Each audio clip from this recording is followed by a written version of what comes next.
हमारी हर रोज़मर्रा की ज़िंदगी में इलेक्ट्रिसिटी की कितनी ज़्यादा अहमियत है वो हम सबको पता है। चाहे हम ट्रैवलिंग से शुरू कर रहे हैं, फ़ोन के चार्जिंग से लेके किसी भी तरीके से हम बात करें, हम हर रोज़ की अपनी ज़िंदगी को एन्जॉय करते हैं, उसके पीछे इलेक्ट्रिसिटी का बहुत बड़ा रोल है। आजकल तो ट्रैवलिंग के साथ-साथ हम का गाड़ियों में भी जो ईवी आ रहा है, जिसके पीछे हम बहुत ज़्यादा भाग रहे हैं कि हमें इलेक्ट्रिसिटी वहाँ पर भी ज़रूरी है। इंडस्ट्रियलाइज़ेशन की बात करें, किसी भी इंडस्ट्री के अंदर अगर इलेक्ट्रिसिटी 2 मिनट के लिए बंद हो जाए, तो इंडस्ट्री बंद होने पे आ जाती है। तो हर जगह पे इंडस्ट्रीज़ से लेके डे टू डे लाइफ से लेके हर जगह पे हमें इलेक्ट्रिसिटी की इम्पोर्टेंस पता है।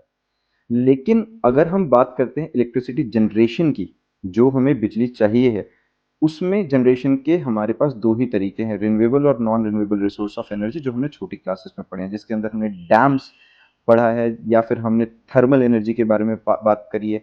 अब डैम्स और थर्मल एनर्जी वो है बेसिकली जहाँ पे हम आज तक बिजली को जिस तरीके से बनाते हैं, यूज़ करते हैं, पर उनके अपने तरीके के ड्रॉबैक्स बहुत ज़्यादा हैं। हमें पता है जो ये थर्मल पावर प्लांट्स हैं, उनसे कितना ज़्यादा पॉल्यूशन निकल रहा है, जो हमारे लिए बहुत हार्मफुल है, और साथ में वही जो डैम्स के थ्रू एक्वेटिक लाइफ जो हमारी खराब होती है, और साथ में जो ऑलरेडी कम होती हुई नदियाँ हैं, वो हमारे लिए बहुत बड़ा एक मुद्दा बना हुआ है कि उनसे हम काउंटर कैसे करें, उनका अल्टरनेट क्या निकालें। अब जब उनके अल्टरनेट की हम बात करनी शुरू करते हैं, तो अल्टरनेट की बात में आते हैं हमारे पास non conventional source of energy. Non conventional जिसके अंदर हम क्या कहते थे कि भाई सोलर एनर्जी आ गया, विंड एनर्जी आ गया, उन सबको हम किसी तरीके से यूज़ करें। लेकिन अब वो सोलर एनर्जी और विंड एनर्जी की जब हम बात करते हैं, तो हमारे एटलीस्ट इंडिया में वो विंड एनर्जी वाला इतना सपोर्टिव नहीं है, और हम अपने घरों पे एटलीस्ट टर्बाइन्स नहीं लगा सकते बड़े-बड़े।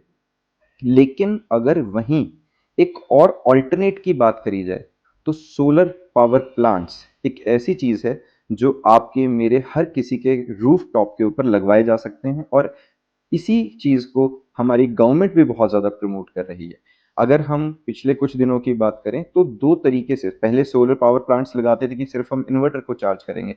अब गवर्नमेंट इनिशिएटिव ले रही है, गवर्नमेंट हर बार हमें मोटिवेट कर रही है कि हम किसी तरीके से किस किस तरीके से हम अपना जो डे टू डे लाइफ़ का खर्चा वो कम करेंगे, किस तरीके से हम उसकी इन्वेस्टमेंट कम करेंगे। गवर्नमेंट सब्सिडी देने को राज़ी है उस चीज़ के लिए, और उन्हीं सोलर पावर प्लांट के थ्रू गवर्नमेंट को बेनिफिट क्या मिल रहा है कि अब वो ग्रिड से कनेक्ट करेंगे।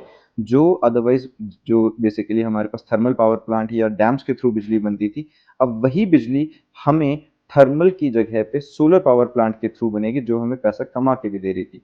और इसी चीज़ को गवर्नमेंट के एक इनिशिएटिव के थ्रू हमारे पास एक एक तरह से आप कह सकते हैं कि हमारे लिए एक अल्टरनेट मिला है, या हमारे लिए एक मौका मिला है कि हम उसके अंदर कम इन्वेस्टमेंट के साथ में सोलर पावर प्लांट अपने घरों पे, अपने ऑफिसेज़ के ऊपर लगवा सकते हैं।